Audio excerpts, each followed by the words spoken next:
Assalamualaikum warahmatullahi wabarakatuh. Waalaikumsalam warahmatullahi wabarakatuh. Alhamdulillahirabbil alamin wassalatu wassalamu ala sayyidil mursalin wa ala alihi washabbihi ajma'in. Rabbi syrah li sadri wa yassir li amri wahlul 'uqdatam min lisani yafqahu qawli. Subhanaka la ilma lana illa ma 'allamtana innaka antal alimul hakim. Wala haula wala quwwata illa billahil aliyyil azim. Terima kasih kepada Fad. Alhamdulillah kita dapat menyambung kembali selak talaki Safinatun Najah. Mengguna pakar kitab Safinatun Najah, insya-Allah akan menyambung pembicaraan berkaitan dengan rukun iman yang kelima, pembicaraan berkaitan dengan hisab. Jadi dalam kitab Safinatun Najah edisi Jawi muka surat 2 baris bawah sekali. Qala al-muallifu rahimahullahu ta'ala wa nafa'ana bi'ulumihi amin. Wal yaumil akhiri wa bil qadri khairihi wa syarrihi. Terjemahan dia di bawah tu, dan kelima daripada 6 rukun iman, percaya kepada hari kiamat. Percaya kepada hari dibangkitkan kembali selepas daripada tiup sangkakala yang kedua. Selepas tiup sangkakala yang kedua akan dibangkitkan kembali, kemudian dihalau, dihimpun di mauqif, di mahsyar. Kemudian di mahsyar pergi kepada pembicaraan terdahulunya berkaitan dengan syafaatul uzma. Kemudian pergi kepada mereka-mereka yang masuk syurga tanpa hisab. Kemudian mereka-mereka yang akan menerima hisab, mereka yang akan dihisabkan oleh Allah Subhanahu wa ta'ala. Jadi mereka yang akan dihisab oleh Allah Subhanahu wa ta'ala akan menerima catatan amalan. Orang yang beriman menerima catatan amalan dengan tangan kanan. Orang yang kafir menerima catatan amalan melalui sebelah belakang dengan tangan kiri. Dan orang yang beriman tetapi derhaka kepada Allah, pandangan yang muktamad, mereka masih lagi menerima catatan amalan dengan tangan kanan. Jadi selepas menerima catatan amalan akan dihisapkan sekalian catatan amalan, sama ada catatan amalan yang baik ataupun catatan amalan daripada pekerjaan yang jahat. Yang mana pada masa hisab ini masa yang kritikal lah kita kata. Sebab pada masa hisab inilah akan dibicarakan tiap-tiap helaian catatan malaikat kiraman katibin. Jadi pada masa hisab, kemudian dia ada mizan yang wajib kita imani. Yang wajib kita beriman, termasuk di rukun iman yang kelima adalah berkaitan dengan mizan. Berkaitan dengan timbangan amalan atas neraca yang mempunyai 2 daun. Tetapi mizan adalah selepas hisab. Mizan adalah selepas hisab. Jadi pada masa hisab itulah pembicaraan pada masa hisab yang saya sebut minggu lepasnya, berkaitan dengan dosa-dosa kerana meninggalkan kefarduan, dan termasuk jugalah dosa-dosa yang berkait dengan kesalahan kita sesama kita. Yang mana dosa-dosa yang berkait sesama kita akan dibayar dengan amal kebajikan. Selepas daripada selesai, barulah ditimbang akan amalan. Jadi maknanya timbang amalan ni selepas hisab. Jadi kalau kata ketika menerima suratan amalan, terus ditimbang akan suratan amalan, amalan kita katalah amalan yang banyak. Mana kalau timbang segera, berat sebelah kanan, iaitu amalan kejahatan, tetapi timbang amalan adalah selepas hisab, Yang mana pada masa hisab, kalau kita ada kesalahan sesama anak Adam, kita akan bayar dosa kesalahan kita dengan Adam dengan pahala kebajikan kita. Selepas tu barulah ditimbang. Ditimbang ni, kalau pahala kebajikan kita banyak dibayar kepada anak Adam yang lain yang kita ada kesalahan, maka kebaikan kita sudah menjadi kurang. Jadi kejahatan kita yang banyak pada masa timbang, maka berat sebelah kiri, walai'izbillah, maka akan ke neraka Allah Subhanahu wa ta'ala. Ini semua pada masa hisab. Jadi sebelum saya nak pergi kepada hak dosa anak Adam, saya nak sambung hak minggu lepasnya, hak berkaitan dengan pada masa hisab akan dibicarakan berkaitan dengan kefarduan-kefarduan, contohnya kefarduan puasa, contohnya kefarduan sembahyang, contohnya kefarduan zakat, akan dibicarakan satu-satu. Jadi kalaulah kefarduan puasa, sembahyang, zakat, yang mana pada masa kita hidup terdahulu kita ada cuai, kita tinggalkan puasa, sembahyang, zakat contohnya, dan kita sudah bertaubah dengan Allah Subhanahu wa ta'ala dengan menyempurnakan rukun taubah, dengan taubah yang nasuha, diterima oleh Allah Subhanahu wa ta'ala. Tetapi pada masa hisab, tiba-tiba puasa contohnya, sembahyang contohnya, zakat contohnya, yang kita qadakkan kembali, sebab qadak salah satu daripada rukun taubah. Apabila dosa kita meninggalkan kefarduan, umpama puasa, sembahyang, zakat, tiba-tiba tak habis puasa, sembahyang ataupun zakat yang kita qadakkan, ada lagi kekurangan. Ada lagi kekurangan, maka malaikat akan diperintah oleh Allah supaya cari hak amal-amal yang sunat. Puasa sunat, sembahyang sunat, sedekah-sedekah jariah. Maka amal-amal sunat ni lah yang akan menampal kekurangan kefarduan puasa, sembahyang, zakat yang kita tinggal terdahulu. Kita sudah bertaubah dengan kita qada kembali, tetapi masih lagi ada kekurangan. Inilah di antara hikmah Allah Subhanahu wa ta'ala mensyariatkan kepada kita amal-amal yang sunat. Allah Ta'ala mensyariatkan kita dengan amal-amal yang sunat. Di antara hikmahnya, amal-amal yang sunat akan dapat menampal kekurangan amal-amal fardu ketika kita dihisab di hadapan Allah Subhanahu wa ta'ala. Itu hikmah disyariatkan amal-amal sunat. Mana amal-amal sunat ini dapat menampal, menampung kekurangan amal-amal fardu ketika kita dihisab di hadapan Allah Subhanahu wa ta'ala. Tetapi amal-amal sunat menampal akan amal-amal fardu dalam kitab Fathul Mu'in menyatakan adalah fil akhirah la fid dunya. La fid dunya, fil akhirah la fid dunya. Hak kata amal sunat akan menampal amal fardu fil akhirah ketika kita berhadapan dengan Allah. La fid dunya. Tidak menampal ketika kita berada di atas dunia.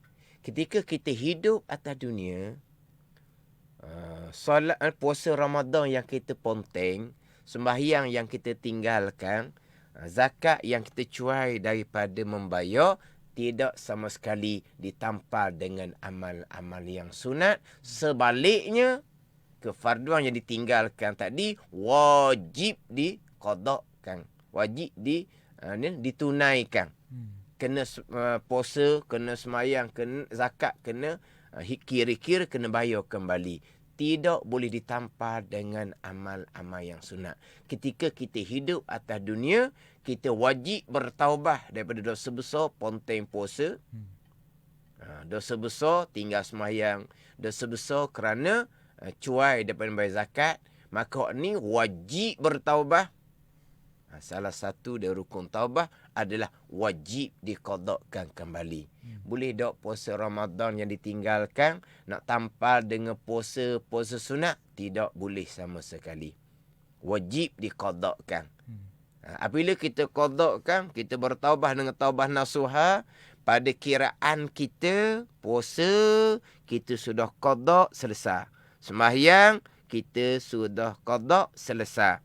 Zakat kita kira kita sudah bayar tu sama ada secara secara stokor selalu sebab kita ada duit, ataupun kita kurang berkemampuan, kita bayar zakat yang kita cuai pada masa terdahulunya secara sedikit demi sedikit. Selesai kita bayar. Sampai di mahsyar tiba-tiba ada kekurangan lagi, puasa Ramadan yang kita qadak tu tak cukup. Semayang yang kita tinggalkan, kita qadak tak cukup.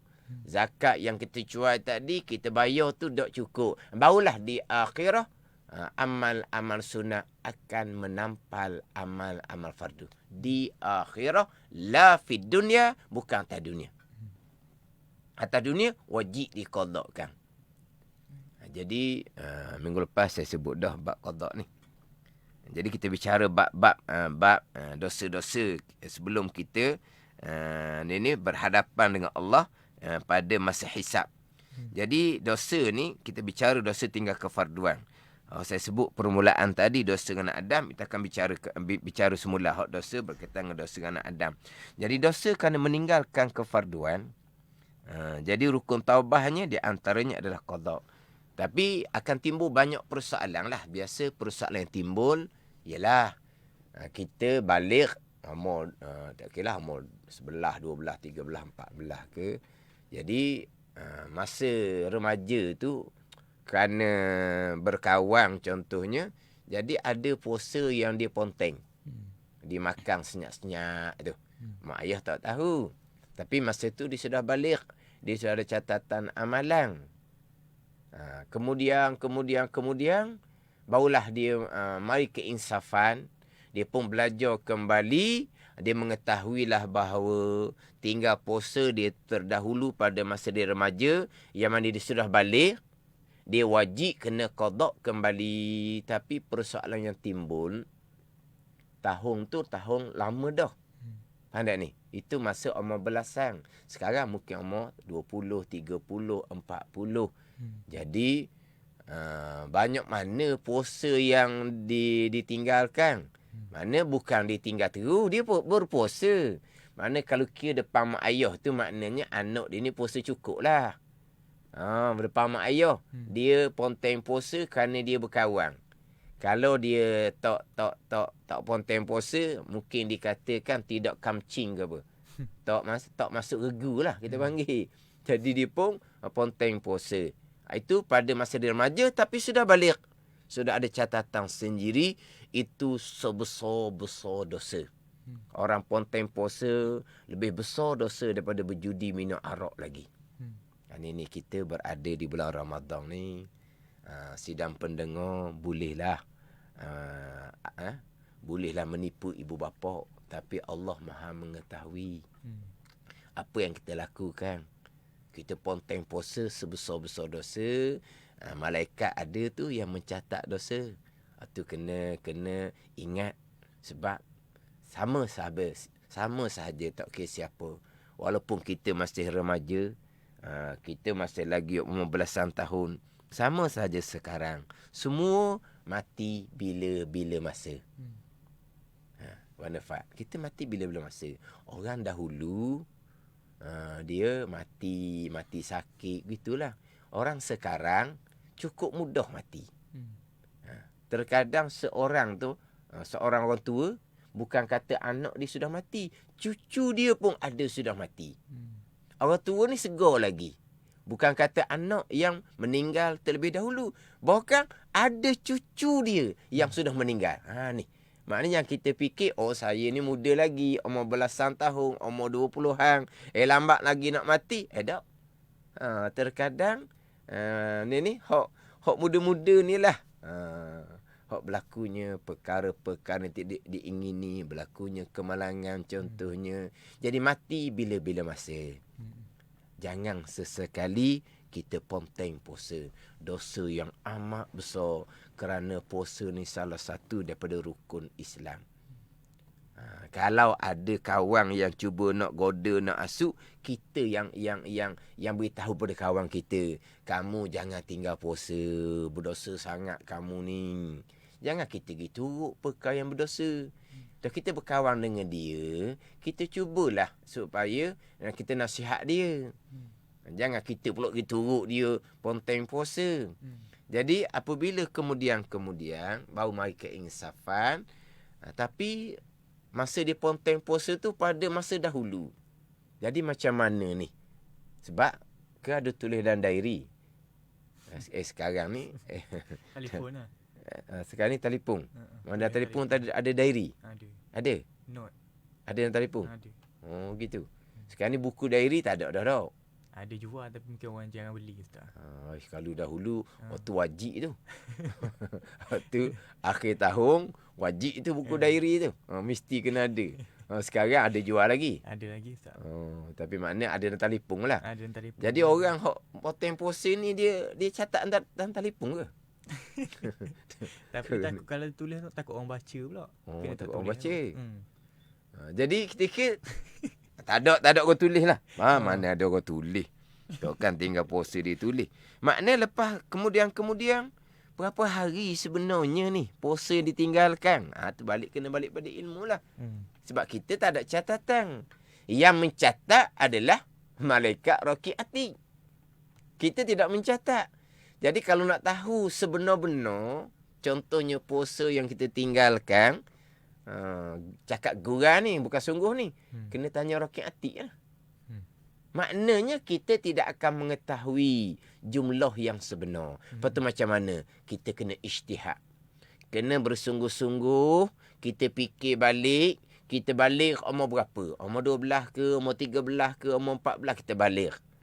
Kemudian kita puasa cukup umur berapa? Umur 20 contohnya. 20 ke atas, beres. 20 ke bawah ni. Berapa tahun yang kita culah? Mana? Puasa memang puasa. Tapi ada juga yang kita di tengah-tengah tu, kita ada ponteng puasa. Mana kena kira. Dalam setahun tu, paling banyak 5 hari. Contoh. Ini contoh ni. Paling banyak 10 hari. Paling banyak dah tu, tak lebih dah. Kita letak 10 hari setahun. Kalau kita buat perangai yang berdosa besar seumpama ni, kita kata 7-8 tahun, mana 8 tahun, 10 hari, kali 8, mana 80 hari. Kita pun wajib qada 80 hari. Gitu je. Qada sehari, kita bercatat, potong sehari tu lah. Qada, potong, cukup 80 hari. Ini dengan taubah yang sebenar. Ada 80 hari, beres. Dengan taubah yang sunnah, Allah tak ampuni dosa kita. Sampai di mahsyar, tak cukup 80 hari tu. Contoh. 85 hari sebenarnya. Tapi di ijtihad kita, anggaran kita, tak kurang dah 80 hari tu. Tiba-tiba, sebenar-benarnya, terbentang di mahsyar, catatannya, kita ada lagi baki 5 hari contohnya. Maka puasa sunat lah yang akan menampal hak 5 hari tu. Tu di hari akhirah. Bukan di dunia. Di dunia wajib diqadakkan secukupnya sebagaimana yang dianggarkan. Yang dikirakan. Mana dikira 80 hari. Berti sakat 80 hari. Pandai ni. Tapi tiba-tiba di mahsyar ada kekurangan. Maka puasa sunat lah yang berperanan untuk menampal. Tapi banyak mana untuk menampal. Dia kalau balik kepada kedudukan amal fardu dengan amal sunat. Gandaan dia 70 amal sunat menyamai 1 amal fardu. Jadi kira kalau satu hari Ramadan kena 70 hari puasa sunat lah. Sebab itulah Sidang Pedong ambil faham molek. Kalau anggaran kita hanya 80 hari kita tinggal, ni contoh, kita qada berhenti 80 hari, tapi memang timbul kebimbangan di hati kita, takut-takut sampai di mahsyar, masih lagi ada kekurangan puasa kita, memang kita sudah tidak berdosa, sebab kita sudah bertaubah dengan taubah yang sebenar, tapi tambahlah kita ada kekurangan di situ. Ini kefarduan. Puasa hanya sebulan di bulan Ramadan daripada 12 bulan. Maknanya kalau tak cukup situ kok rugi sangat. Seksaan sudah tidak ada sebab kita sudah bertaubah. Jadi kita bimbang ada kekurangan lagi, maka kita hendaklah perbanyakkan puasa sunat. Gitu. Hendaklah perbanyak puasa sunat. Ini cerita bab puasa fardu yang ditinggalkan sebab berbetulan kita di bulan Ramadan. Samalah sidang pendengar, hak berkaitan dengan sembahyang fardu, samalah. Tapi hak tu sidang pendengar kena perici dalam pengajian kitab lah. Samalah juga sebab kita balik umur berapa, kita semayang cukup umur berapa, kita semayang apa? Terengganu panggil cerlang-cerlu. Faham tak? Cerlang-cerlu. Kadang-kadang semayang, kadang-kadang tidak, kadang-kadang semayang, kadang-kadang tidak. Kena buat kiraan lah. Lama mana cerlang-cerlu seumpama tu. Kemudian atas semayang dengan tidak ni mana banyak. Ada kena ijtihad. Kena fikir kembali untuk catatan. Dapat jumlah berapa, qada habis jumlah yang ada tu. Qada habis jumlah yang ada tu. Dengan anggaran ni tak nak tepat macam mana tu, kata nak tepat yang mencatat Rocky Atik. Maknanya gua tadi lah. Tanya Rocky Atik lah, maknanya tak dapatlah kita mengetahui jumlah yang sebenar. Anggaran, maknanya kita kata banyak ni semayang kita tinggalkan. Kita qada ke semua sekali. Habis dah, berhenti. Jadi bimbang kita kan nanti tak cukup kan. Perbanyakkan semayang sunat. Mudah-mudahan 70 rakaat sunat boleh menampak 1 rakaat fardu yang kita qada terkurang bila kita berhadapan di mahsyar. Jadi perbanyakkan sembahyang sunat. Jangan kita selesai dah qada, kita nak qada juga laginya, walaupun anggaran kita selesai dah, maka qada kita tu tidak haram serta tidak sah. Tapi ada kalau kita terlebih, maka boleh pahala sunat. Contoh tadi sebut bab puasa. 80 hari kita letak. Kita pun qada 80 hari. Sebenarnya puasa yang kita tinggalkan hanya 75 hari. 5 hari tu kita dapat pahala sunat. Kita qada semayang ikut jangkaan kiraan kita, sebenarnya terlebih ni. Terlebih 100 waktu ni. Maka 100 waktu ni boleh pahala sunat. Yang terlebih bukan kita sengaja buat lebih. Ada ni. Jadi hak terlebih dapat pahala sunat. Hak terkurang, mudah-mudahan puasa sunat kita, sembahyang sunat kita akan menampal. Hak ni perkiraan pada masa hisab. Tapi pokok pangkal kita nak bicara bab taubah, balik kepada ilmu. Dia bicara bab taubah ni kena bicara dalam kitab tasawuf. Sebab taubah ni sifat kepujian, sifat mahmudah. Dan macam mana nak taubah dengan qada sembahyang puasa, atau balik dalam kitab fiqh. Waktu mana balik pada ilmu fardu ain lah.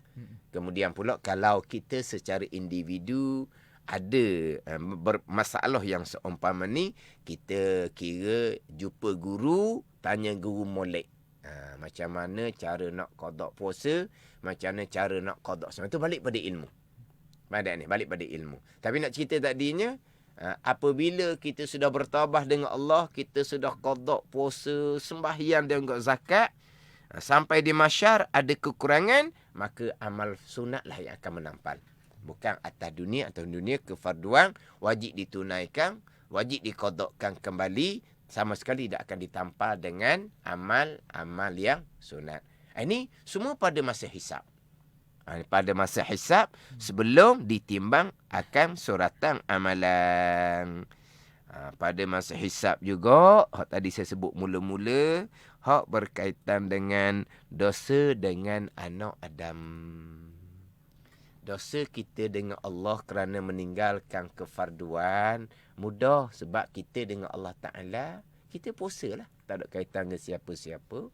Kita semayang qada lah. Tak ada kaitan dengan siapa-siapa. Tapi kalau dosa yang berkaitan dengan anak Adam ni, ini kena jaga molek lah. Ini sangat sulit, sangat sempit.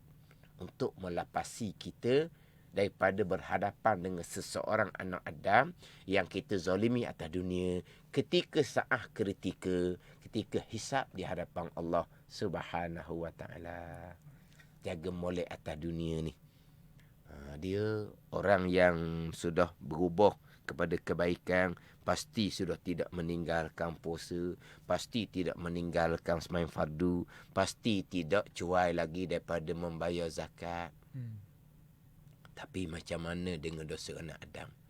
Kadang-kadang kita belajar dah, dengar dah, duduk masjid dah. Duduk masjid dah. Tapi terkadang kita tak jaga hubungan kita sesama anak Adam. Sesama orang Islam. Duduk masjid dah ni. Orang duduk masjid tak ada tinggal puasa, tak ada tinggal semayang. Tak ada bakhil daripada membayar zakat, tak ada dah. Hak tu dahulu-dahulu hak tu bertaubat dengan Allah Subhanahu wa taala. Dosa anak Adam. Dosa anak Adam ni lah hak paling sukar untuk dipelihara. Apabila kita terjebak apabila kita terjebak, kita melakukan dosa anak Adam, sangat sukar untuk kita melepasi, diampuni oleh Allah Subhanahu wa taala. Sebab bila dosa anak Adam, salah satu dia rukun taubahnya, kita wajib berhadapan dengan anak Adam tu terlebih dahulu, minta maaf, minta halal, ganti kembali ke apa semua, barulah kita minta ampun dengan Allah Subhanahu wa taala. Kalau tidak, kita tak minta maaf dengan mereka, sampai di mahsyar kita akan ganti dengan pahala kebajikan kita yang tak sebanyak mana. Banyaknya lah kesalahan kita dengan anak Adam. Habis dah pahala, ganti untuk kesalahan kita. Mari lagi anak Adam yang lain, yang kita pun ada kesalahan dengan mereka. Nak ganti dengan pahala kita, sudah tidak ada. Maka dosa anak Adam yang kita zalimi tadi akan diletak atas catatan dosa kita yang sudah tidak ada pahala. Ni hak Nabi kata dalam hadis Muslim, orang yang muflih di hari akhirat. Nabi SAW tanya sahabat, atadruna manil muflis? Adakah kamu mengetahui siapa orang muflis? Jadi Nabi tanya sahabat, kamu tahu tak siapa muflis? Sahabat pun jawab, al-muflisu fina man la dirhamalahu wala mata'. Orang muflis pada kami ni, orang yang tidak ada dirham dan orang yang tidak ada mata benda. Itu orang muflis. Nabi pun jawab, orang muflis ni orang yang datang pada hari kiamat dengan pahala sembahyang, dengan pahala puasa, bagai-bagai pahala kebajikan dilakukan. Tapi berserta dengan dosa-dosa dengan anak Adam. Panjang hadis tu. Maka akan digantikan daripada kebaikan dia tu. Akan diganti daripada kebaikan dilakukan. Akhirnya bila kebaikan tu sudah tidak ada, akan diambil daripada dosanya, akan dicatat kepada orang yang menzalimi tadi. Akhirnya akan dilantarkan ke dalam api neraka Allah Subhanahu wa taala. Ini dosa anak Adam. Dosa anak Adam dia ada 5 bahagian. Dosa daripada agama, dosa pada diri, dosa pada harta, dosa pada maruah, dosa pada kehormatan. Ni. Ni semua ilmu-ilmu yang wajib fardu ain kita kena belajar. Dan dosa-dosa anak Adam ni juga, kita kena ajar pada anak kita sebelum anak kita masuk mabalik. Kena bicara. Kita sesama kita ni, perkara ni jangan sekali-kali kamu lakukan. Dia dosa anak Adam ni, Fat, dan juga sidang pendengar. Sehingga kan kalau dosa anak Adam ni kita lakukan sebelum kita balik. Belum kita balik, kita belum ada catatan amalan. Kita belum berdosa. Ada ni. Tapi kalau contohnya sebelum kita balik, kita ada ambil harta kepunyaan kawan kita. Kalau ibu bapa kita mengetahui, ibu bapa wajib kena pulangkan kembali. Kalau sudah tidak ada, ibu bapa wajib kena ganti. Tapi takkan ibu bapa kita mengetahui. Kalau ibu bapa kita mengetahui, kita ambil harta milik kawan kita gak, kita kata gak boleh bedah, boleh nyakit kata. Maknanya pastilah ibu bapa kita tidak mengetahui. Sampai kita balik, ibu bapa kita tidak mengetahui, kita kena kembali balik. Walaupun kita ambil tu sebelum balik, kita kena ganti balik kalau benda tu sudah habis. Walaupun kita ambil pada masa belum balik. Begitu dosa anak Adam. Ada ni. Walaupun kita lakukan sebelum balik, tapi tidak tidak diselesaikan balik sebelum kita balik oleh ibu bapa kita sebab mereka tidak mengetahui. Pasti mereka tidak mengetahui, pasti kita berdiam diri, kita akan sembunyikan, maka kita kena kira lepas kita balik. Dosa anak Adam ni sebelum balik pun masih lagi ada sangkutan lagi. Ni dosa dengan anak Adam sedang pendengar kira molek. Lepas tu kita ibu bapa kena anak-anak tu berambat harta contohnya. Kita cerita mudah-mudah lah ni. Budak-budak. Budak-budak ni macam mana? Jangan sekali-kali kamu ambil barang orang. Kalau sekolah ni barang apa? Pensil, pembaris, pemadam. Gitu je lah. Tapi kita ajar dah. Jangan ambil hak orang. Ni kita ajar molek. Jangan ambil hak orang. Ajar dah dia budak. Ni kalau jenis hok. Yalah, kita ni kan, kita memang kadang-kadang kita akan tengok dalam, ni apa ni?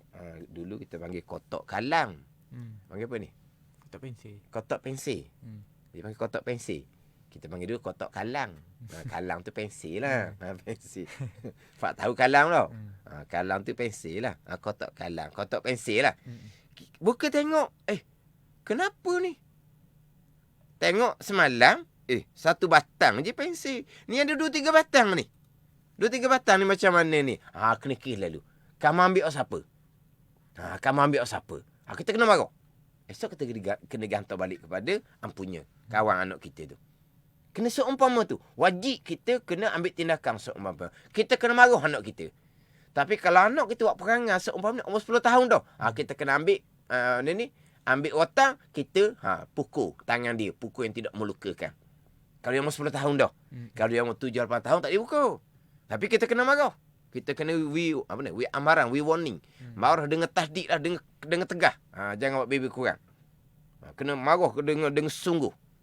10 tahun, masa lagi buat perangai sama, kita kena hukum dia. Ada ni, kita kena didik lalu dah. Jangan pulak. Tengok. Pensil baru-baru ni. Bagus mawang. Untung ayah. Tak beli. Ni kalau ayah seumpama tu. Rotang ayah tu. Kalau ayah seumpama tu. Jangan. Jangan kita ajar. Jangan kita ajar. Ini dalam bab dosa anak Adam. Kita kena didik daripada awal. Pandai ni. Takut dia sudah jadi seumpama tu. Akhirnya banyak melakukan dosa anak Adam. Kemudian macam mana anak kita nak berhadapan dengan Allah pada masa hisab di padang mahsyar. Ni kita cerita bab hisab ni. Kita cerita bab rukun yang ke-6 ni. Tapi panjang sikit lah. Pergi kepada hak ni semua peringatan-peringatan yang memang sangat perlu dititik beratkan. Sangat perlu dititik beratkan. Ada ni. Kita kena jagalah. Kena kira. Yelah kadang-kadang sekolah ni hak kengeh. Faham tak kengeh? Hak jenis slow. Hak jenis kengeh tu. Lah kadang-kadang bukan kata pensil sebatang sari. Sebatang sari. Tak ada hilang. Bukan kata pembaris. Bukan kata pemadang. Selagi mana? Gorek. Mengapa gorek? Pensil tu. Ada ni untuk gorek tu lah untuk pensil tumpu kan. Mengapa? Dia panggil pengasah pensil. Pengasah? Pengasah gitu. Tak ada. Bukan kata tak ada pensil pembaris. Kata kotak pembaris pun tak ada. Ni. Bagi ke mana pergi ni? Kita kena ambil tahu. Kena peringat kepada anak-anak kita. Jangan sama sekali. Anda ni. Kadang-kadang balik. Anak balik duit. RM5, RM10. Ambil mana duit RM5, RM10? Kawan bagi dia kata. Mana ada kawan bagi RM5, RM10 ni? Esok kita kena pergi periksa di sekolah. Siapa yang bagi duit RM5, RM10 semalam ni? Dia putus. Ni hak bagi. Ada hak jenis tak cerdik sikit. Dia banyak duit di rumah. Duit raya dia contohnya. Dia siapa di sekolah. Dia action lah. Dia menunjuk.